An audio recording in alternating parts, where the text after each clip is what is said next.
In this video, we're going to talk about what we call exponents and the order of operations. All right.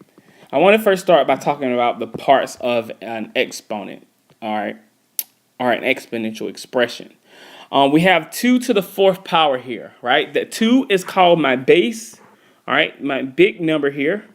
2 is called my base. And this 4, which is a superscript, is called my exponent. And some of you may know that this is also called your power. All right, 2 to the 4th power is the same exact thing as saying you multiply 2 4 times.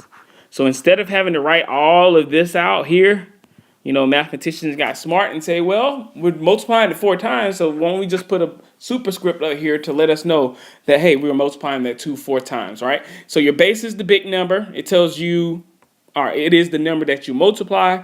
Your exponent is that superscript, that small number that tells you how many times to multiply. Let's look at some algebraic expressions and try to simplify them. All right. We have 4 examples here. Let's look at the first one. We have 4 to the 3rd power. All right. One thing that I do want you to know, 3 is the 3rd power. Sometimes we call it cubed. All right. So I can say that this is 4 to the 3rd power, or I can say 4 cubed. All right. But in any event, in order to simplify that, all I have to do is multiply 4 3 times. So that's 4 times 4 times 4. And 4 times 4 is 16. And if I multiply that by 4, I get 64. All right. So 4 to the 3rd power is the same thing as 64. Let's look at this next example. 2/5 to the 4th power. All right. There isn't a special name for 4th power, but 3 is cubed. All right. But this basically means that I'm going to take 2/5 and multiply it 4 times. So 2/5 times 2/5 times 2/5 times 2/5. All right. Well, if you notice here, nothing kind of cancels here. It still is going to be a 2/5 times 2/5 times 2/5 times 2/5. We can't cross cancel. So what I'm going to do is I'm going to multiply across. I'm going to have 2 times 2 times 2 times 2, which is 16, all over 5 times 5 times 5 times 5, and that's 625. So 2/5 raised to the 4th power is 16 over 625. Let's go to some other examples. -2 to the 2nd power. Notice I use this parentheses here. I also use the parentheses with that 2/5 to the 4th power. The 2/5 to the 4th power, the reason why I put that in parentheses is because everything in that fraction is raised to the 4th power. There are times when I'm only going to have the top being raised to the 4th power or the bottom raised to the 4th power. If I need everything in the parentheses to be raised to the 4th power, I have to put everything in the fraction to be raised to the 4th power. I have to put it in parentheses. Same thing here. If I look at part C and D, I'm going to look at these at the same time. Notice the negative is in the parentheses with the 2 in part C, but the negative is not in parentheses with the 2 in part D. In fact, in part D, there's no parentheses.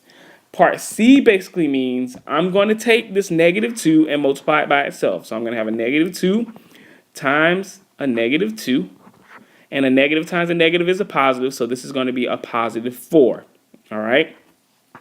Now, when I get to part D, notice that negative is outside of that 2 that's being squared, right? So this is only saying I'm going to do a negative, and then I have to do 2 squared, and that's going to be 2 times 2. All right? So the thing that I'm squaring here is just the 2, not the negative, right? In this example, the negative I'm squaring. Make sure you're aware of that. This is, okay, so -2 times -2 is a -4. All right, note the difference. If I want the answer to be negative when I raise it to the 2nd power, I've got to have my negative on the outside.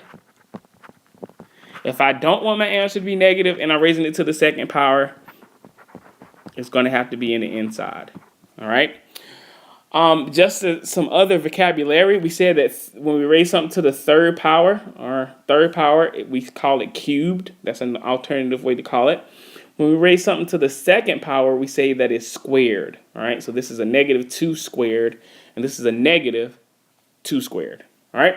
That's exponents. So that brings us to everything that we've seen before. We know how to do all of our operations, and now we're going to put, try to put our operations in order. All right, that was a little hard to say.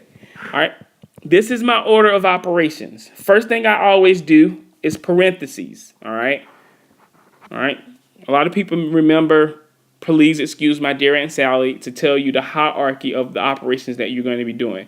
But P stands for parentheses. It can also be any grouping symbol. All right. Any grouping symbol. All right. Meaning it can be absolute value.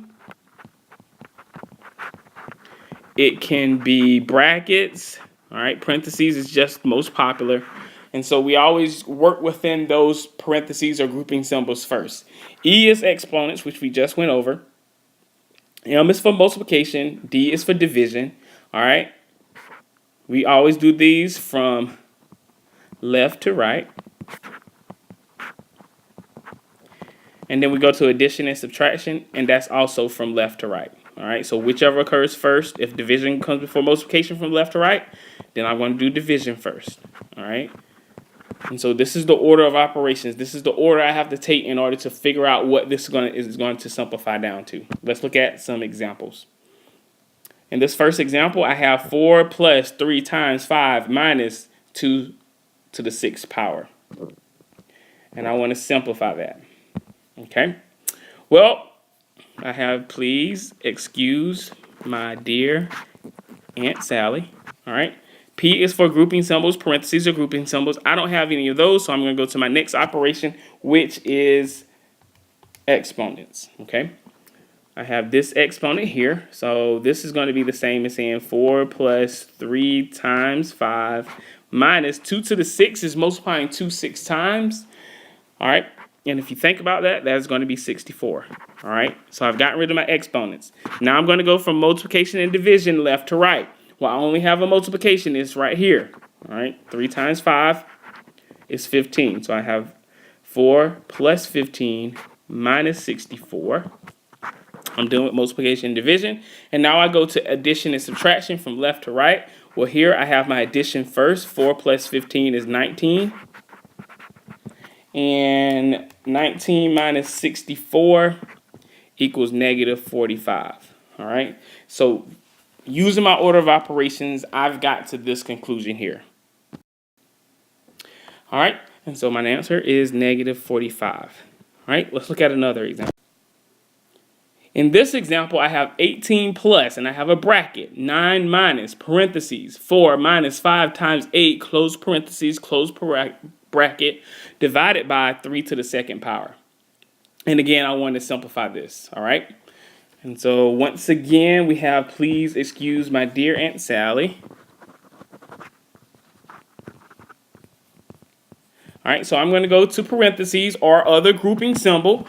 Notice I have these brackets. That's my first set, but within the brackets, I have another set of parentheses. So I'm going to work within these parentheses first.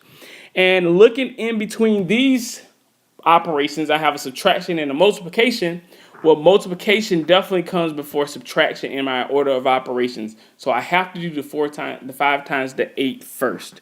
So I'm going to have 18 plus 9 minus 4 minus, all right, 5 times 8 is 40, close parentheses, brackets,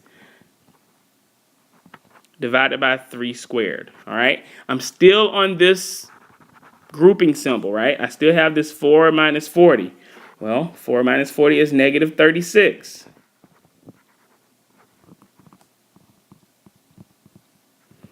All right, notice how I still left that negative 36 in parentheses so that I won't confuse it with this subtraction from that 9. All right, so even though I still have this set of parentheses right here, I'm actually done with the operations inside of that parentheses. All right, it's just a negative 36. So what I'm going to do now is I'm going to start to work inside of my brackets. Okay. So I'm going to do this right here. All right, and so that's going to equal 18 plus. I have a 9 minus a negative 36. That's the same thing as saying 9 plus 36. And 9 plus 36 is 45. and I have divided by 3 squared.